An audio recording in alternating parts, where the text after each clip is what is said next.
Hey YouTube, Dawson Ryder here. Welcome to my video counting down the top 10 sort of best Lightning Collection releases. I say sort of because this is a top 10 list, but it's got a loose structure. Like, they're not in order. I was thinking about this, and there are some releases I like more than others, but I had a hard time quantifying them, kind of like I do normal top 10s. So this is kind of like a top 10 in no specific order, and this is just my favorite things that have been released in the Lightning Collection. I will be doing a worst of video too, and with both of these lists they're a bit weird because some of them are like individual releases and other ones are more like practices and things that I enjoy that they're doing. So it's a bit more freeform there. And overall, I think the Lightning Collection is a good line, and I feel like they're continually improving, and I think fans can be too harsh on it, and I think there's a lot of really awesome stuff that it's done that sometimes it doesn't get credit for. But so these are my 10 favorite Lightning Collection releases and things. So starting off, I had to give this a little bit of an honorable mention, and in fact a couple things, not an honorable mention, this is part of the list, but there's a couple things on this list that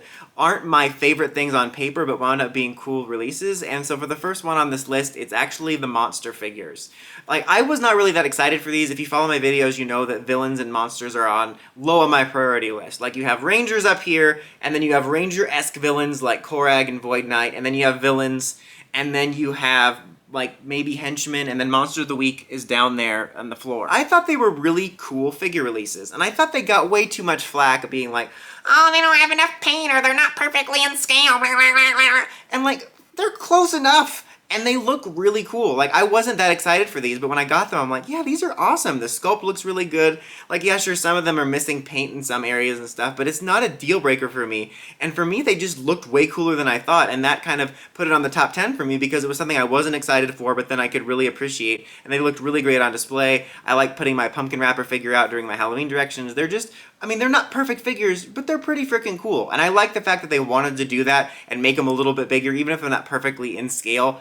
They're close enough for me. Then, this is very much a personal pick on this list of top 10, is the Silver Stripe pack. I've always liked the Fighting Spirit version of the suit with the silver stripe, and it turned into kind of a meme, I guess, of like Team Silver Stripe. So I was really happy that we got the figure for that. And it comes with the putty, which while I wasn't very excited by, is a good figure. Like, I'm not a huge fan of the putty figures in terms of the concept, but they're very good figures. And I just really like that we got a release of this, and I got a kick out of the fact that it was our first Green Ranger release. After that on the list, I have the Lord Draken Lord Draken Lightning Collection figure. I mean, honestly, anything comics I love, because my favorite things in the Lightning Collection are things we haven't seen before, like comic releases and A-Squad and stuff like that. So I'm excited to get anything comic related, but I love the Draken suit. I like the character. I like that we were able to get this early on. I think it's overall a really great figure, and it's one of my favorite figures to own in the collection. Not to mention, I love that it actually has a head sculpt. I guess they did that because they had JDF's head to scan from when he did that live-action trailer, but I really wish we could get head sculpts for more of the comic figures. Then, speaking of A-Squad, which I just mentioned, my next pick is the A-Squad pack. And I say the pack all together because, setting aside the A-Squad for a second, I think the SPD Blue figure is actually one of the strongest releases for the individual SPD figures. I feel like the consistency amongst that team is, well, their consistency is their inconsistency in terms of how the visors are done. But the blue one looks really good with the white visor, the proportions, everything looks accurate. It's a really good figure. Not to mention, I love that we are starting the A-Squad figures. Now, I know there's complaints about the fact that A-Squad Blue has the white outline rather than gray like it's supposed to be. That only bothers me because they don't match. If they were all white, I would totally be fine with that. But setting that aside, I love the fact that we're getting A-Squad figures, and setting aside the white outline, I think it's a very good figure, and I was very excited by it. Like, it's not my favorite design, but it's kind of a unique Power Rangers thing that I just really like. Speaking of 2-packs, my next pick is the Astronema 2-pack. I mean, In Space is my favorite series, so I was excited to get the In Space figures in general, but I was really excited that we were getting an Astronema figure, and even though we're double dipping with another pack later, I still think it's a really good figure, and it's really awesome to have a good figure of one of my favorite villains, and like this one and the SPD 2-pack are just two of my favorite 2-packs. Again, setting aside any double dipping you might have to do later, they were just ones where I was excited by both the figures. After that on the list, I have two consecutive ones that follow the same example of the monster figures, and one of them is the Lord Zed figure, and then the other is Goldar figure. I'm listing two picks at once, because again, I don't care as much about villain figures, and it's not like I never want them, it's just I'd rather see Rangers first,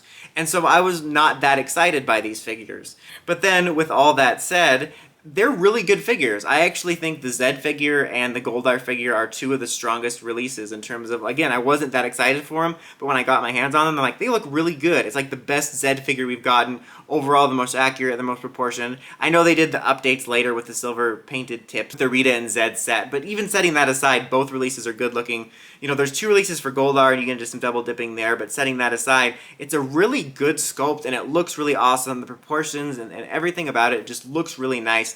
And like, that's something about it that won me over for this top list is again, yet again, a figure I wasn't that excited by, but I couldn't deny how awesome it looked once I had it in person. Next up on the list is Lost Galaxy Red. I'm not sure what it is, but I just really like that figure. I just think it's one of the strongest looking ones. The helmet looks really good. It looks really accurate. I love the fire effect part on the sword. Like, the effect parts are neat, and it's always cool when you have a unique one that fits something unique about the character, but for the most part, I just kind of toss them aside, and this is one of the few ones I actually display it with. And I just like the helmet, but I mean, in general, there's just something about the figure that for me is one of the most accurate and strongest looking figures. And the next pick on this list, speaking of Lost Galaxy, is the Magna Defender, which I think is just another really strong figure. I wouldn't say it's necessarily one of the ones like the villains that I wasn't excited for or anything like that, but I was like medium excited for it. But then when I got it for the review, I'm like, oh wow, this is really awesome. This is a really awesome figure. It's got a great sculpt, great paint details. It's just one of the overall best looking ones. Because, you know, even though I do like Lightning Collection, they can be hit and miss. There's some that are really inaccurate, there's some that are in the middle, and there's some that are just really exceptional. And I feel the Magna Defender one is just one of the really exceptional ones that I was really surprised by. Now, this is number one on the list technically, because it's the last one I'm listing. I don't know if it's like my favorite, because like I said, when I was trying to quantify this list, I couldn't exactly decide on how to quantify and rank these. It's just kind of a loose top 10, but it is actually the original MMPR white figure, because nothing beats the original. I'm just kidding, but I just think this was a really good first release. I remember how excited I was for it, back when Target stopped you from buying it like you were a criminal. Remember that, guys? But it's a release that holds up. I thought it was one of the strongest White Ranger figures. It's a Ranger form that I own lots of figures of from over the years, and this is definitely the most accurate one.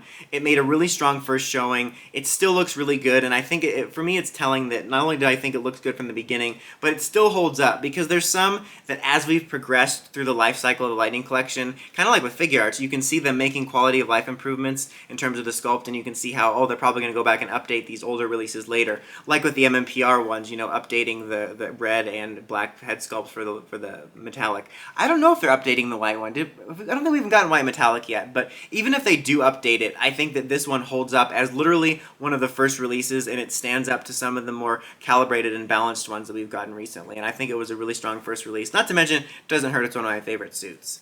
But that is my personal list of my favorite Lightning Collection releases so far. I'm going to label this the 2021 edition, and I'll probably bring this back almost every year since there's so many figures releasing to see how this changes. But let me know what your favorite picks are in the comments. Until next time, don't forget, like, comment, subscribe, and climb the steps and ring that bell and get my videos. Dawson Ryder, signing out.